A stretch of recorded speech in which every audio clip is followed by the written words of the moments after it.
नमस्कार बच्चों, स्वागत है आप सभी का आज की इस वीडियो में। तो बच्चों, कल आप सभी की गणित विषय की परीक्षा है, जिसके लिए आज हम इस वीडियो में कुछ इम्पॉर्टेंट ऑब्जेक्टिव क्वेश्चंस जिन्हें MCQ क्वेश्चन भी कहा जाता है वो लेकर आए हैं। ये सभी ऑब्जेक्टिव क्वेश्चंस आपकी परीक्षा में इम्पॉर्टेंट होने वाले हैं और कुल आपके 15 नंबर के जो क्वेश्चन आपके बनेंगे वो ऑब्जेक्टिव क्वेश्चन से बनने वाले हैं। तो ऐसे में आपको ऑब्जेक्टिव क्वेश्चन पढ़ना आपके लिए काफ़ी ज़रूरी है। तो ऑब्जेक्टिव क्वेश्चन जानने से पहले बच्चों, पहले ये जान लेते हैं कि किस अध्याय से आपके ऑब्जेक्टिव क्वेश्चन आने वाले हैं और किस अध्याय से नहीं आएंगे।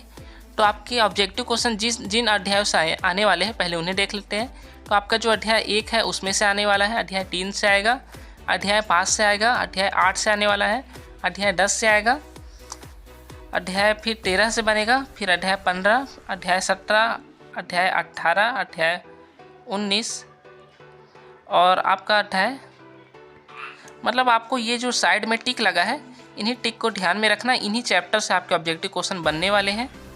मतलब कुल 10 चैप्टर से ऑब्जेक्टिव क्वेश्चन पूछे जाएंगे। तो बिना देरी के बच्चों चलिए जो कि इम्पॉर्टेंट ऑब्जेक्टिव क्वेश्चंस हैं, MCQ क्वेश्चन है, उन्हें हम कवर कर लेते हैं।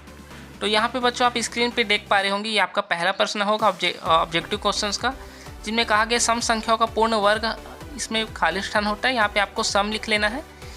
सेकंड है विषम संख्याओं का पूर्ण वर्ग खाली स्थान होता है, मतलब इसका आंसर विषम आएगा। फिर प्रश्न 3 है 2 की घात 3 का मान होगा, इसका आंसर 8 होगा। प्रश्न 4 है 25 का वर्गमूल होगा, 25 का वर्गमूल मतलब 25 का अंडर रूट आपका 5 होता है। फिफ्थ क्वेश्चन है वो 125 का घनमूल होगा, तो इसका भी आपको 5 आंसर आएगा। प्रश्न 6 है वर्गमूल को किस चिन्ह द्वारा दर्शाते हैं, तो इस चिन्ह को कर्णी भी कहा जाता है, इस चिन्ह के द्वारा इसे दर्शाते हैं।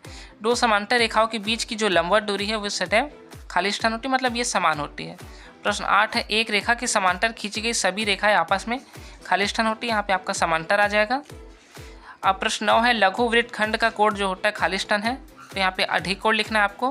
प्रश्न 10 में दीर्घ वृत्तखंड का कोण खाली स्थान है, तो यहाँ पे न्यून कोण आ जाएगा।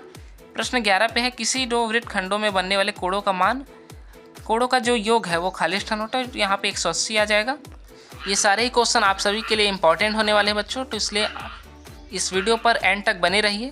अब प्रश्न 12 में है वृत्त के किसी चाप द्वारा शेष वृत्तखंड पर बने सभी कोण खाली स्थान होते हैं, यहाँ पे आपका आ जाएगा समान होते हैं। प्रश्न 13 है वृत्त के केंद्र से जीवा पर डाला गया जो लंब है जीवा को सम विभाजित करता है, तो यहाँ पे जो ब्लैंक था वहाँ पे आ जाएगा सम विभाजित, मतलब कि 2 भागों में बांटा जाता है। प्रश्न 14 इस प्रकार से है, जिसमें से आप ये समूहीकरण विधि द्वारा बनाया गया है। 15, 16 और 17 भी और साथ में 18 भी इसी टाइप के क्वेश्चन है, तो इसको आपको एक बार अच्छे से देख लेना है। अब प्रश्न 19 में त्रिभुज में शीर्षों की संख्या खाली स्थान होती है, यहाँ पे 3 आ जाएगा। प्रश्न 20 है त्रिभुज के सभी भुजाओं का योग खाली स्थान होता है, तो यहाँ पे सभी भुजाओं का जो योग है त्रिभुज के वो 180 अंश होता है। प्रश्न 21 है n भुजा वाले बहुभुज में अंतः कोणों का योग खाली स्थान होता है, तो यहाँ पे n भुजा वाले जो बहुभुज है उसके जो अंतः कोण है उसका फॉर्मूला आ जाएगा यहाँ पे, जो है n-2 इंटू में 180 डिग्री। अब 22 प्रश्न है वर्ग एवं आयत के दोनों विकर्ण आपस में खाली स्थान होते हैं, यहाँ पे आपका बराबर आएगा। प्रश्न 23 है वर्ग एवं चतुर्भुज के विकर्ण समकोण पर खाली स्थान होते हैं, यहाँ पे आपका सम विभाजित, मतलब फिर से वही समान भागों में बांटना हो जाएगा। आप सभी क्वेश्चंस का स्क्रीनशॉट ले सकते हैं बच्चों, ताकि आप बाद में भी इन सारे क्वेश्चंस का रिवाइज कर पाए, या फिर आप व्हाट्सएप चैनल पे जुड़े हैं तो आपको वहाँ पे डायरेक्टली सारे क्वेश्चंस मिल जाएंगे, तो आप वहाँ से पढ़ लीजिएगा। अब प्रश्न 24 है आपका सम चतुर्भुज का जो प्रत्येक कोण है वो खाली स्थान होता है, तो यहाँ पे मालूम हो सम चतुर्भुज में सभी कोण आपके बराबर होते हैं, मतलब वहाँ पे 90 अंश का एक कोण होगा। 25 क्वेश्चन है बट्टे की गणना खाली स्थान मूल्य पर की जाती है, तो जो अंकित मूल्य है उस पर बट्टे की गणना की जाती है। प्रश्न 26 है चक्रवृद्धि मिश्र धन का सूत्र है, तो इसमें चारों में से आपका जो पहला वाला जो फॉर्मूला है आपने पढ़ा भी होगा, यही इसका सूत्र है।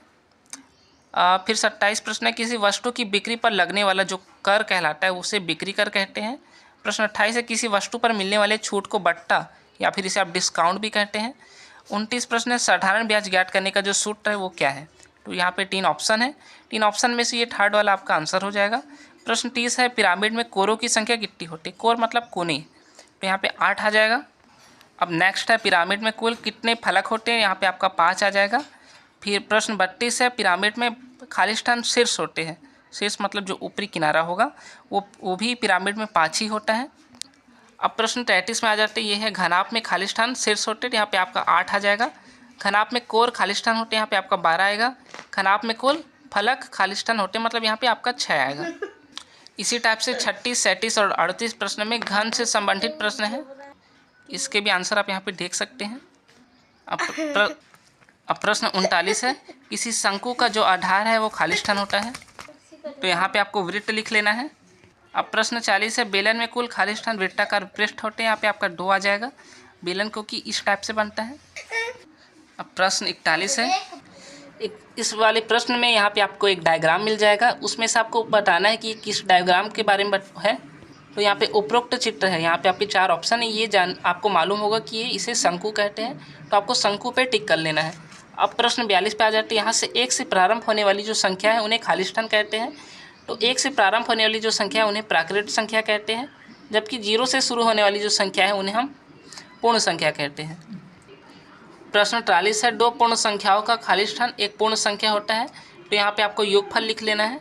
प्रश्न 44 है 37 × 3 का जो मल्टीप्लिकेशन है वो क्या होगा, तो आपको सिंपली इसके लिए गुणा करना है, मल्टीप्लाई करना है और इसके आंसर को पुट कर लेना है। अब प्रश्न 45 है आपका यदि a कोई पूर्ण संख्या हो तो a - 0 इक्वल में खाली स्थान, मतलब यहाँ पे a आ जाएगा। किसी भी संख्या को जब आप 0 से माइनस करेंगे शुरू में रखकर, तो आपको वही संख्या फिर से मिल जाएगी। प्रश्न 46 है इस वाले जो चित्र है उसमें भिन्नात्मक निरूपण होगा, तो यहाँ पे 4 ऑप्शन है। चारों ऑप्शन में जो फोर्थ वाला ऑप्शन है वही इसका आंसर है, क्योंकि रंगे हुए बॉक्स 1 है जबकि कुल बॉक्स 4 है। प्रश्न 47 है 3/4 + 2/5 का हल क्या होगा, तो इसके लिए आपको इसे हल करना है, सॉल्व करना है। यदि आपको ये वाला सॉल्व करना नहीं आता है, ये एग्ज़ाम में आने वाला है और आपको नहीं आता है तो आप हमें कमेंट कीजिए। जो मैथ्स की सॉल्यूशन वीडियो आने वाली है उस वीडियो में इसे भी ऐड किया जाएगा। अब प्रश्न 48 है किन्हीं 2 परिमेय संख्याओं के मध्य खाली स्थान परिमेय संख्याएं होती हैं, तो इसके आंसर है अनंत या फिर आप अनगिनत भी लिख सकते हैं। प्रश्न 49 है p/q प्रदर्शित करता है, तो इन चारों ऑप्शन में से ये परिमेय संख्या को दर्शाता है। प्रश्न 50 है x का गुणन प्रतिलोम होगा, तो x का गुणन प्रतिलोम मतलब कि अंश और हर को ऊपर नीचे मतलब अपोजिट करना, तो x/1 का हो जाएगा 1/x, यही इसका आंसर है। प्रश्न 51 है घन का आयतन बराबर खाली स्थान होता है, तो घन का आयतन का जो सूत्र है वह भुजा की घात 3 है, मतलब कि a की पावर 3 लिख लेना है। घनाभ का आयतन बराबर खाली स्थान होता है, तो यहाँ पे आपको L × B × H लगा लेना है, ये इसका फॉर्मूला हो जाएगा। अब प्रश्न 53 में है एक बेसिक क्वेश्चन जहाँ पे 1 किलोमीटर के बराबर में खाली स्थान मीटर, तो इसका आंसर आ जाएगा 1000 मीटर।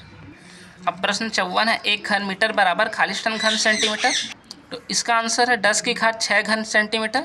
ये आपके बुक में का क्वेश्चन है, इसको आपको जरूर से पढ़ना है। प्रश्न 55 है घनाभ की लंबाई बराबर खाली स्थान, तो यहाँ पे जो खाली स्थान छोड़ा गया वहाँ पे आपका ऊंचाई आ जाएगा। प्रश्न 56 है घन का संपूर्ण पृष्ठ बराबर खाली स्थान होते हैं, यहाँ पे आपका 6a² आएगा। प्रश्न 57 में घनाभ का संपूर्ण पृष्ठ, तो इसके इक्वल में आपका ये वाला फॉर्मूला आ जाएगा जहाँ पे 2 × L × B + B + H × L। अब प्रश्न 58 से लेकर जो आपके 62 तक के प्रश्न हैं वे मैच द कॉलम है, मतलब कि सुमिलेट कीजिए वाले प्रश्न आपके हैं। तो आपको यहाँ पे जोड़ी मिलान वाले जो प्रश्न है सुमिलेट कीजिए वाले, उनको भी अच्छे से पढ़ लेना है। परिमेय संख्या के बराबर में आपको p/q करना है। घन का संपूर्ण पृष्ठ 6a² होता है। 36 का जो वर्गमूल है वो 6 होगा। 8 व 12 का जो महत्तम समापवर्ती होगा वो होने वाला है वो 4 होता है, जबकि पिरामिड के फलकों की जो संख्या है वो 5 होगी। तो इसी प्रकार से ये थे बच्चों आपके MCQ क्वेश्चन, जो कि आपकी बोर्ड परीक्षा जो कल होनी है उसके लिए बेहद इंपॉर्टेंट क्वेश्चंस हैं। आप सभी को ये सारे ही क्वेश्चन अच्छे से पढ़ने हैं। सारे ही क्वेश्चन आपके ब्लूप्रिंट और जो मॉडल पेपर सैम्पल पेपर है उनके बेस पे बनाए गए हैं।